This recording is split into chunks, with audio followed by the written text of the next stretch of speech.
Hi, here we are, Chapter 1 essay, first essay of the semester.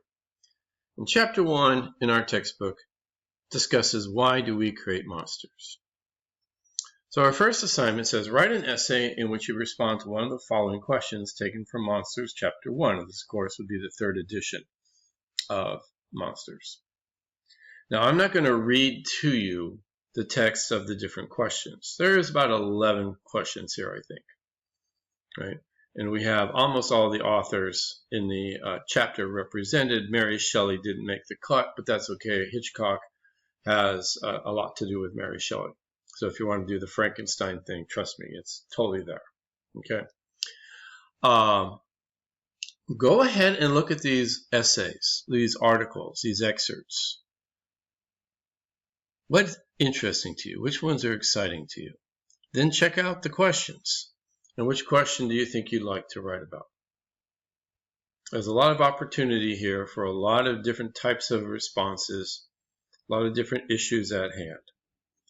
Still, if you look at all 11 of these questions, all these questions here, and you still are not really excited, there's one more question. Call it a bonus question. Consider the issue of creating monsters as a function of human fear. Choose a monster that is largely forgotten in today's world, such as from an ancient civilization of your own choosing. Argue how the monster functioned and why the fear it embodies is no longer experienced, or at least no longer experienced in the way that made it relevant in the past. Okay, so you can look into history, look all around the world. If you find a monster there that isn't really talked about much anymore, nobody's dressing up on Halloween as that monster, that kind of thing, but it's intriguing to you. Why did it go away? Why was it forgotten? Why did it largely disappear? Well, maybe it has something to do with what it represented in its time. While that fear may no longer either be around, or, more likely, it's just manifesting itself in a different way now, what is that? How does that work? Now, the final draft of the essay is due Friday, September 26th at the end of the day, 11:59 p.m. Now, I'm sure that sounds like a long ways off, but trust me, time will fly. Be sure to follow the out-of-class essay guidelines for matters of format and style. Now, one of the things about an online class like you're taking is I have to rely on you to do the extra effort. So don't ignore the guidelines. You ignore the guidelines at your own peril. I don't put them in there just to fill space, right? They're there for a reason. They're really important. So there's a format, there's a sheet that discusses format, which is pretty much basic stuff, and style, which talks about language. The format is the presentation, style is the language. All these things are important and they matter. So there is a handout, but there's also a video that goes with the handout, which I would like you to look at, watch, hear, listen.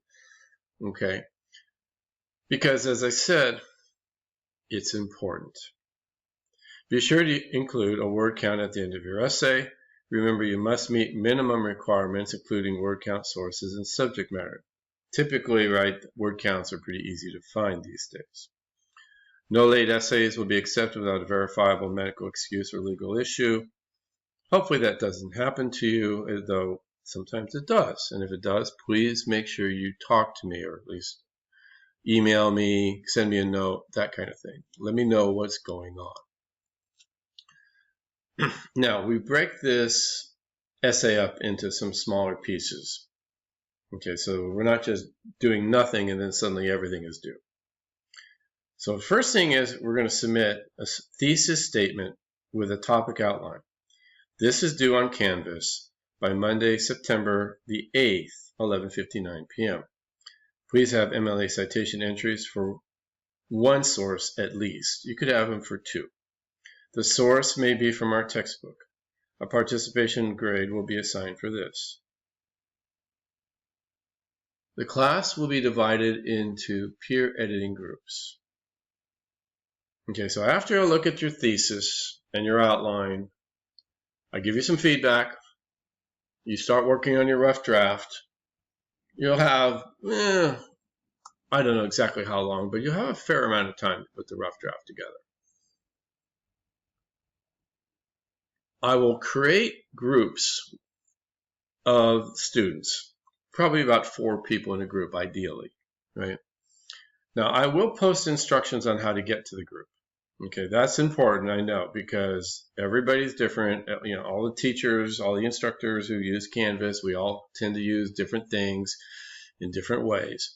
I will post keystroke by keystroke instructions on how to access your work group, okay? Now, the rough draft will be due on Monday, September 22nd. It will be submitted to me in the normal way that you would submit work, but also to your Canvas work group. And as I said, I will make sure that you have keystroke by keystroke instructions on how to do that. You'll have 2 days to read the other rough drafts and do a peer editing sheet in response to what you read. So they'll do that for you. You'll do that for them. You'll read their rough draft, they'll read your rough draft, and you exchange the peer edits.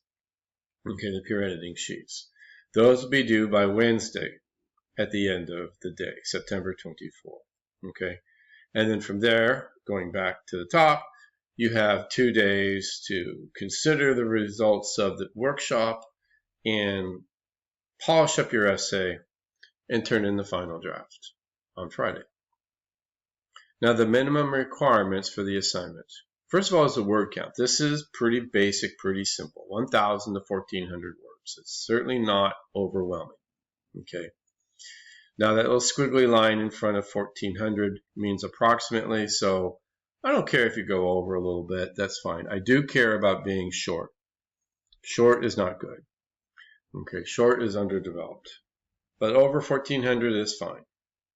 I mean, I'm not asking for a 6,000 word essay here or something like that, obviously. But you know, if it goes to 1,700, don't freak out. You don't have to worry about that. Also want good, strong essay structure, including introduction, concession, rebuttal arguments, main body, and conclusion. Now, we have some videos and handouts that discuss essay structure. Again, in the ideal world, we'd be in person. Because then I can lecture and discuss and we can talk about this back and forth in real time. We can't do this in real time, but we do have video. There is a handout. There is video that accompanies the handout.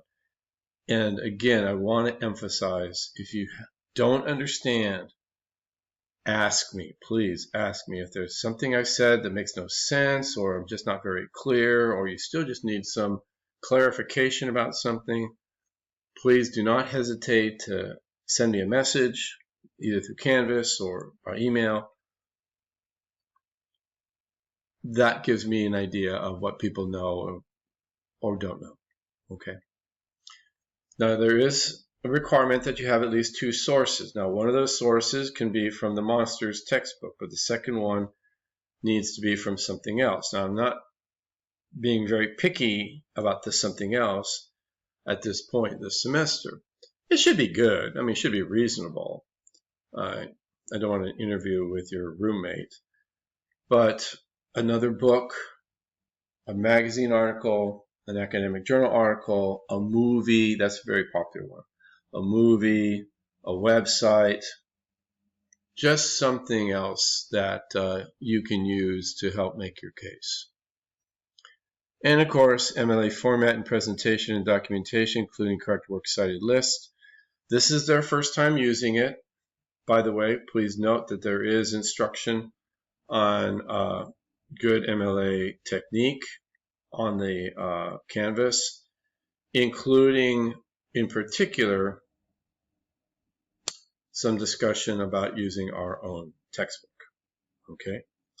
And of course, there's always the current edition of the MLA handbook itself, which I don't expect people to actually get, but it does exist. It is currently in the 9th edition.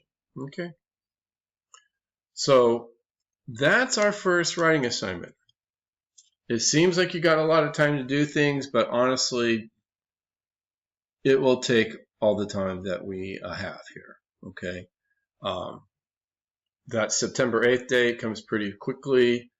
By the time I read and comment on the class's statements and outlines, you'll have about, I don't know, a week and a half to put together the first rough draft, right? Don't procrastinate. Don't procrastinate.